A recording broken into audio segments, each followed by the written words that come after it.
Good morning, everyone. It's Friday, December 18th, 2020, 8 a.m. It's time to take a break with Drake. We are coming to you live from the Plaza Theater. Here's the view out of the window, looking down the Lewis and Clark Trail, eastbound. Toward Idaho. Yes, and we've got a few little Christmas lights blinking in there on the Christmas tree, and if you can see just tiny little trees along the street there. It's really cute. There's Main Street's got little trees, and I forget the name of this street over here that were the Lewis and Clark Trail. Down. Oh, that's 124. It's 124, but in town it has a street name which I can't remember. Theodosius. It is not even Theodosius.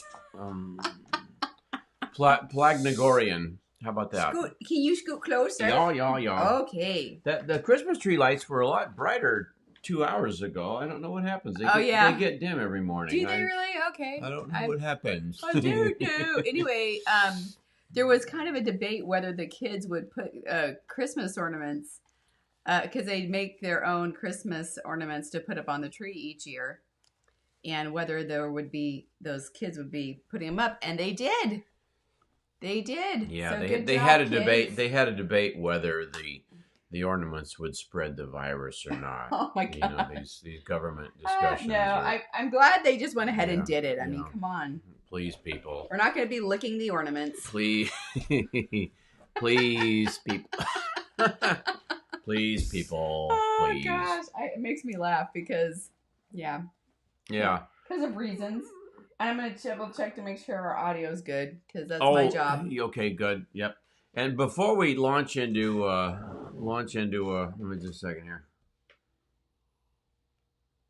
And then you take a big sip mid sentence there, Greg. Before we launch into Philippians 2, and we're just doing 5 verses today.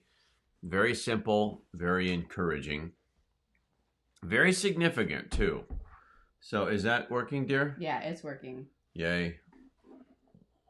Waka waka doo doo, yeah. So, hey, bloopers from the bulletin. Oh, really? Can we? Where's? Of course, we can run the bulletin bloopers. Yeah, we can run a bulletin blooper. So. Of course. Here we go.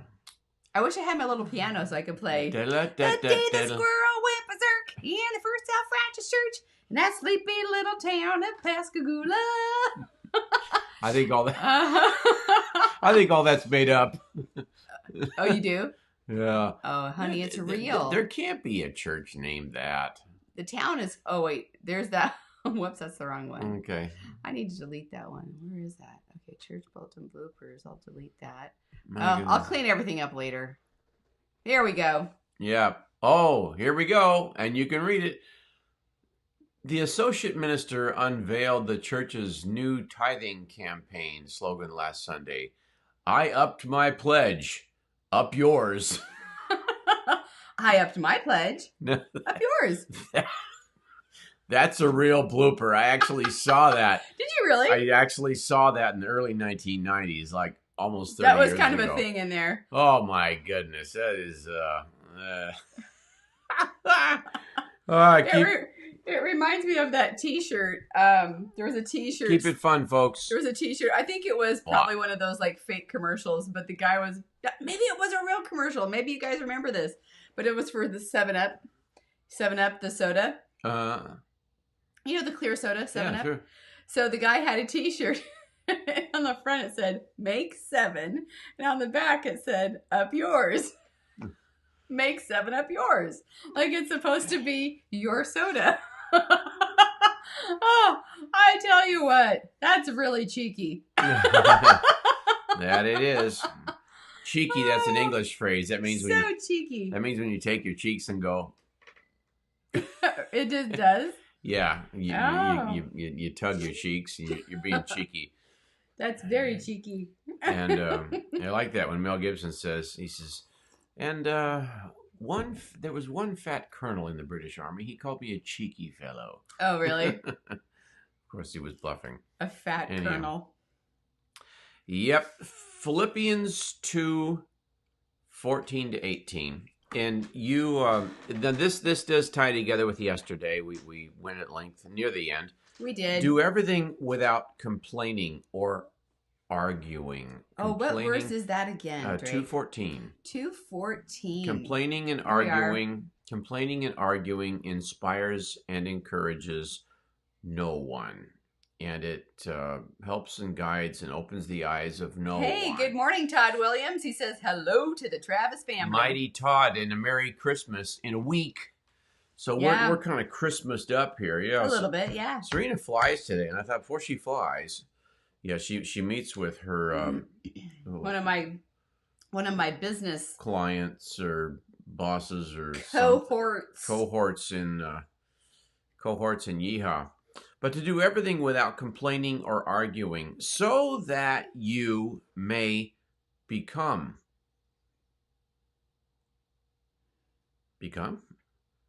So Mary Ellen Bullock, Merry Christmas to you too. Mary, you are beautiful. This is a cousin, I don't even know how we're related, in Maine. On your dad's side. Maine. We can hardly get farther apart in Washington and Maine. Is that your dad's side? No, it's your mom's. No, it's dad. Your dad's mom's side. Yeah. Mm-hmm. To be more specific. Now, that's a paternal grandmother and their family, Mary Hall. Yeah, was from Maine. Yeah, she became Mary Travis, and I'm sure Mary Ellen is named after Mary Hall. Yep, and her dad or uncle was Urban Hall, where my dad. And that's where your dad gets his name. Yeah. Yeah. Yay, Mary. Family trees. Waka waka doo doo. Yeah. And Richard King. He says, "I'll be happy to put that tie away for another year." Richard, he would wear any tie, any time of the year. Richard, you're hurting my feelings. Oh, gosh. I'm telling you, he's got some ties that are just like, ooh. And I'll tell him, I don't think so, but he could wear that one today. Yeah, I can wear this today. Oh, put it away for another year. That is so bad. Man, you're mean. Okay, so it must have been Mary Hall and her grandma were sisters. So anyway, now that the genealogy's all straight. Yeah. Okay, our grandmothers were sisters, so we're third cousins, second removed of something or other, whatever. No, you're second cousins. Yeah. So, but anyhow, don't complain, don't argue, so that you may become blameless and pure. So if you're getting cleansed, and now it's like the picture here is you're moving through a car wash, and then you start complaining. The whole thing freezes. I was in a car wash 2 years ago, and the chain broke. With the top down? Yeah, with the top down, my convertible. And I was in it, and the chain broke. While I'm on the belt. Inside that car wash. Yeah, it was inside the car wash, and the guys. Did the water keep going? It just kept spraying, but they couldn't pull the car out. It wasn't pulling you out of there. No, and I had to get this thing washed and get on out and go pick up some other billionaire for doing something. Oh, this was when you were doing the it was a black Cadillac, and that's freaky. So this car's becoming clean, and then the process stops. You're becoming sanctified. Complaining and arguing stops the process. They were moving through the desert, but they wouldn't stop complaining. So the progress toward the promised land stopped. You can't move on with complaining. What do you want to do for one of your kids that complain all the time? Well, you put them in the corner. Yeah. What do you want to do for someone on your team who complains all the time? Someone at your job that complains all the time? Get away from me. Just get away from me. I don't even want to see you at the snack table, the bubbler. I don't want to see you in the break room. I just get away from me. And by the way, be quiet. Put a bag on your head and pull the cord tight. It's just, my goodness. Wow, Drake, that's really graphic. Yeah, it's rough. So, yeah, those ancient Israelites are like the poster children for arguing and grumbling. Mm-hmm. Yeah. Sorry, ancient Israelites. You're just so easy to pick on. So that you may become blameless and pure. See, you permit your life to grow when you vow to not complain and argue. You become blameless and pure, children of God without fault in a crooked and depraved generation. Mm-hmm. And it's not just this one, it's the prior one, clear back to the flood and before. All those generations. Mm-hmm. That's why it applies today. Now here's, and in the last 3 verses here. Mm-hmm. I'm going to pull this up a little bit so we can Ellen, add them all in here. I'm going to cover my chin. You can be without fault in a crooked and depraved generation in which you shine like stars in the universe. Oh, does that one say universe? Mm-hmm. What does that one say? Sky. Mm-hmm. NIV says universe. Okay. Because it goes beyond what you can see. Mm-hmm. You can see about 2,000 stars at night. But you shine like stars in the universe. Now at nighttime, I covered my double chin. At nighttime, well, Elisha asked for a double portion. I mean, you know. Lord, let me have a double chin like Elisha.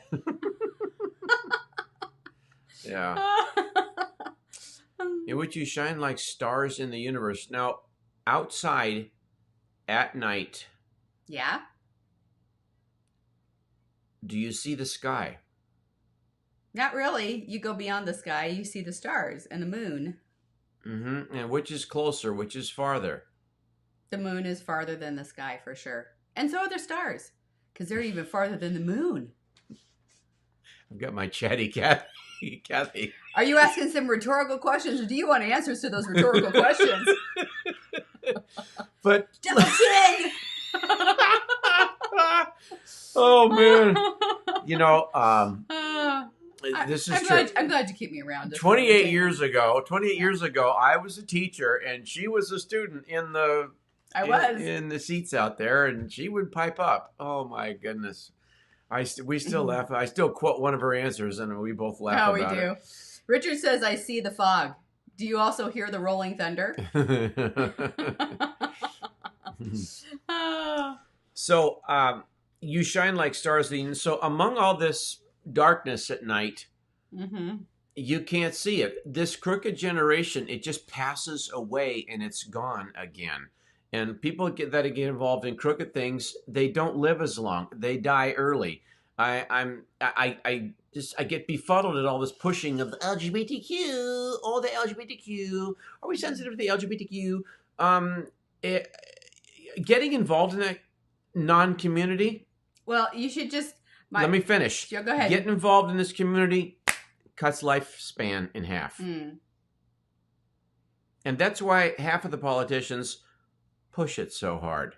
You can say what you want, and I don't even care if I got to pay a price for that statement, but that's the way it is. It's darkness. And among all this darkness, in the entire crooked and depraved generations, where you shine like stars in the universe, at nighttime, when you look up at the sky, all you see are stars. And you're called the stars. Oh my goodness, there's some hope in this generation. Oh my goodness. I mean, there's a guy in our town here that is 97.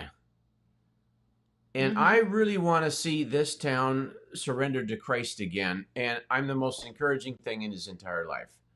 He's like, oh, good. Someone's going to keep the torch lit. I'm so disappointed with what could be happening compared to what is happening. But I see you, and we show Christian movies in this theater. I'm looking right out in front of us. We can look down on the stage. Yeah, this spare room has a vista into the theater. There's a window right into the theater. Right, the old camera room was right up here. Mm-hmm. But that's what shines like stars. Too hard to turn around the camera and show you, though. Yeah, that's what shines like stars. Yeah, is us. Everything else is darkness that passes away. Well, Christians die too. Yeah, but we go to a place here, and it never ends for us. The goodness never ends. The hope never ends. The blameless and the purity, the children of God factor, it never ends. That's why we shine like stars. When you go out at night, there's way more up there than the stars, but it's darkness. So it doesn't look like it's there. It looks like it's just passing. So that's why it's the stars. It's the only thing you see. And then, like I said, that old guy, he looks at me and oh my goodness, it makes his heart beat short. He gets so excited.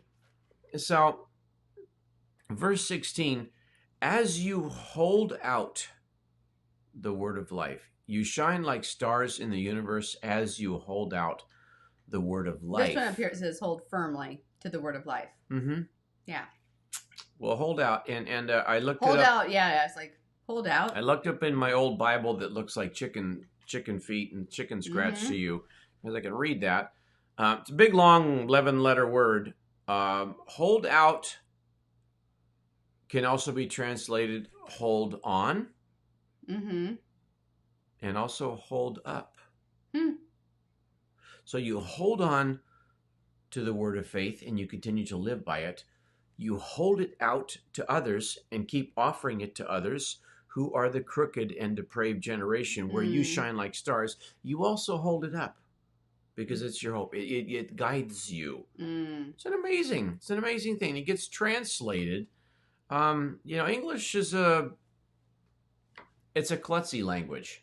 It's utilitarian. It's utilitarian, and it's it has a real klutzy factor, but it just works. And I've said this before. Latin says salivary expellation. English says spit. Just get the point across and keep moving. That's why it's the lingua franca. It just gets the point across. Mm-hmm. It's a trade language. English is, but I didn't know I was speaking English till I went to college. I'm just talking. Well, didn't Jesus speak English? Well, he talks to me. I speak English. I didn't get it. So hold out, hold on, hold up. The word of life. Mm-hmm. Life. God, who gave us this, breathes life into us. And these scriptures continue to breathe life into us. But you got to take it in. We got to hold it on. We've got to share it. We've got to keep it under God. I don't know. I saw that big long word and I looked up the endings and I went, oh, wow. Oh, wow. Oh, wow. It's, I don't know if you like the Amplified Bible where it gives all these variations of all the depth of it makes a point, but it makes... No, I don't want just the Amplified Bible. I want it in 4 columns with 3 other versions. Yeah, no kidding. And we have one of those Bibles. It's so that big. Bible's so thick you could chalk your car tire with it. That would keep your car from rolling down the street. But that's not. But that's not the purpose of that Bible. No. But it is big. So we hold this out, this word of life, in order, verse 16, that I may boast on the day of Christ, that I did not run or labor for nothing. So Paul is planting this life in this Philippian church. He planted this church, and it's growing. Mm-hmm. And when you manage a garden, come late in the year, you think, wow, all this food's coming out of this thing. Wow. Mm-hmm. I last planted a vegetable garden at my parents' place when I was a kid. I was, what year was this? I was like 18 or 19.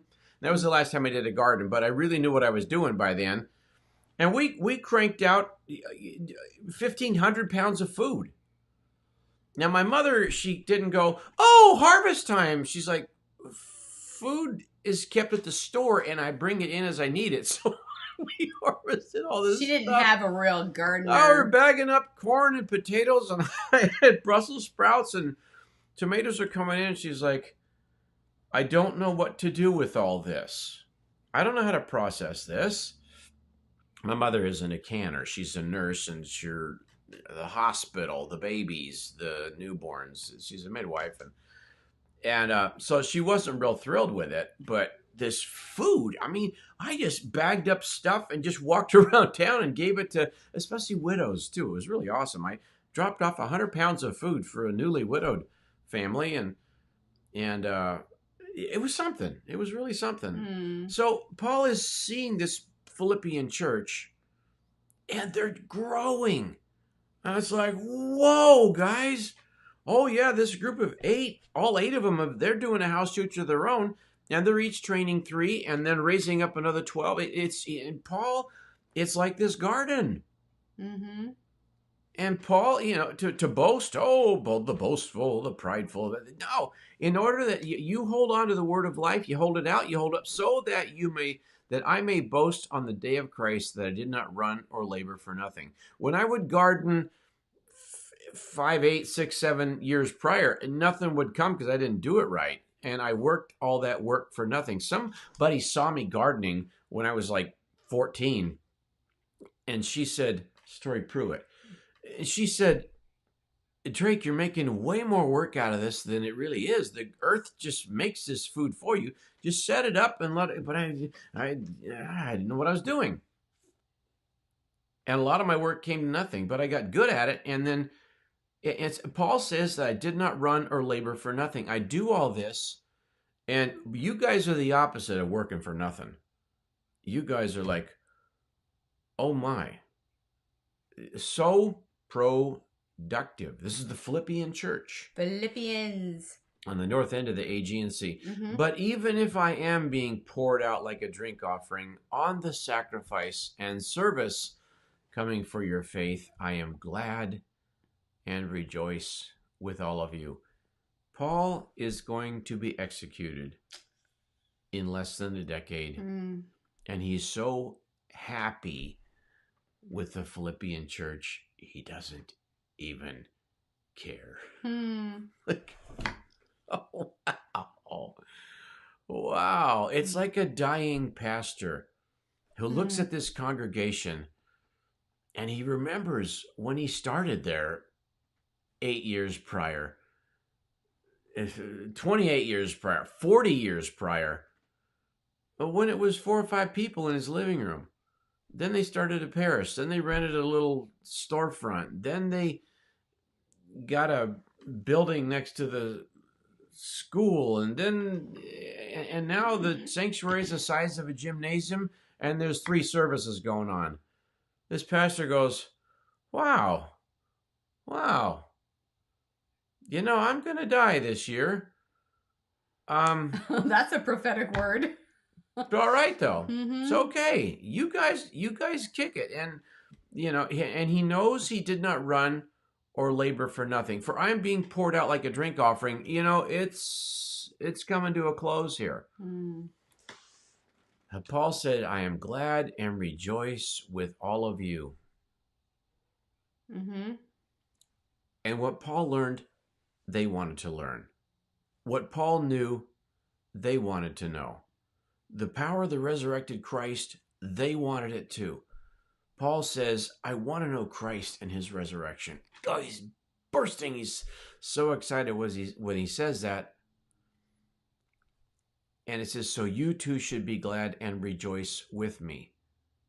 What Paul feels, they want to feel too. They do feel too.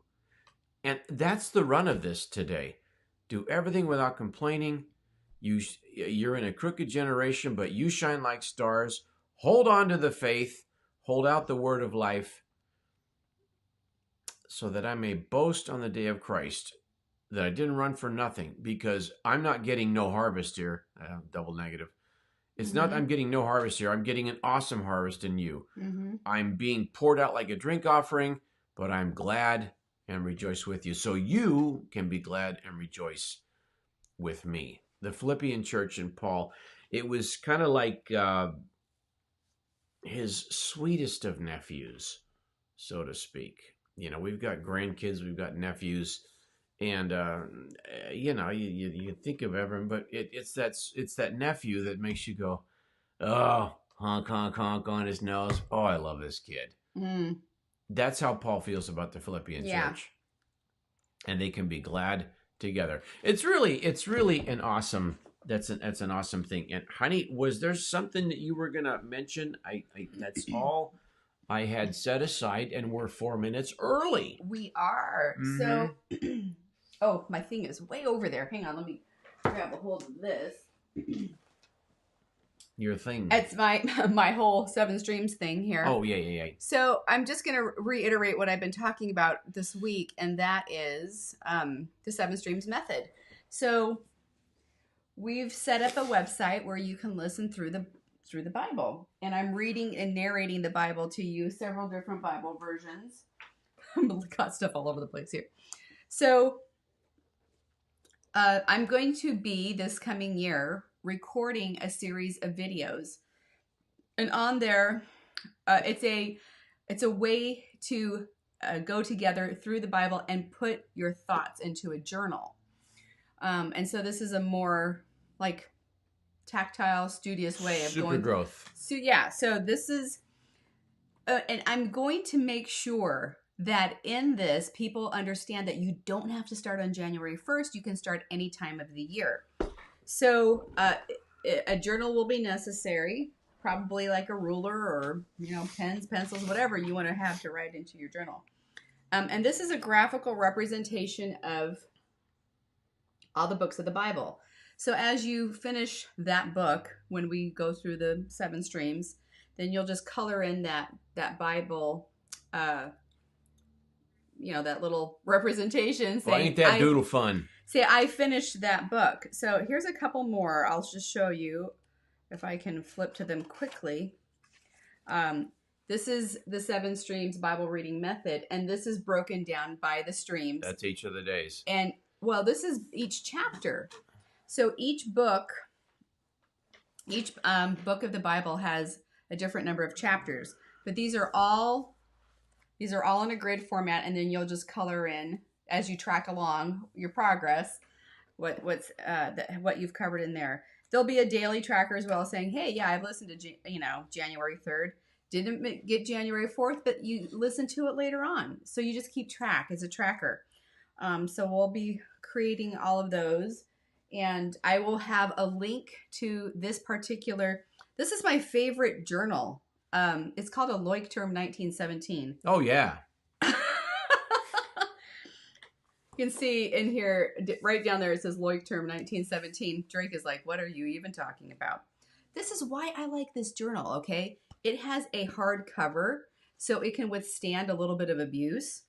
It has an elastic closure, so that it will, I don't know why. It'll hold. It'll hold. It's got 2 bookmarks, so the bookmarks are pretty nice. And there's a little pocket. There's a little pocket here in the back. I don't know. Keep stickers and stuff, because I'm planning to make. Awesome. I am planning to create stickers to go along with it. But one of the critical parts of this whole system is that there is a place to have an index. And that'll be the number one thing to set up when you're going through the Bible in a year. Once you have this index set up, it doesn't matter which day you start. So that's a critical pass. I'll be creating these videos. If you're interested in going along into the Seven Streams more in depth, yeah, this is what I want to do. Drake wrote the commentary, so I read his commentary, his magnificent breakdown each and every day. And I listen to it myself. Even now, I listen to it myself. I don't have the whole thing memorized, but I listen to it myself today now, and I think, wow, yeah. I mean, this coming year, let us read the Bible to you. Mm-hmm. And everything is explained. Right. No confusing battle. No. One more little thing. Wait, where are we going with this? How is questions all over when you read the Bible. And a lot of people just go, yeah, I'm not going to understand it. I'll never understand it. Yeah. No, everything is explained. It's magnificent. One little final thing. So, and then each week, I will show how to create this little grid so that you can keep notes every day. You see, it's not going to be a ton of notes. It's just a few little things. You jot down a few things from the Bible that particular day. And then it is possible to then, if you wish to join us as a certificate program, we will be offering the certificate program. And if you can prove that you've gone through the Bible with the 7 streams in a year, you'll receive a certificate. That certificate can be transferred to New Covenant University for 30 college credits. How you like that? 30 college credits. That's a lot of credits. So the breakdown of all that information is at the website, sevenstreamsmethod.com. I think there is on the nav bar, it says certificate. So just look at that certificate page to understand more about that if you're interested in digging in really deep into the Bible. We'd love to do that with you. Those who have a command of the scriptures are just like a soldier heading into battle who's really good with his weapons. He really understands them. Mm-hmm. He knows how to use his sword. He knows how to use everything. Yeah. People that don't understand their Bible are like those heading into war that have a squirt gun, a little plastic Fisher-Price knife. You want some tools. Have a canteen that leaks. That's bad. Yeah. That's a bad picture. But yeah. The blessing as we end today. I have received your gifts that you sent.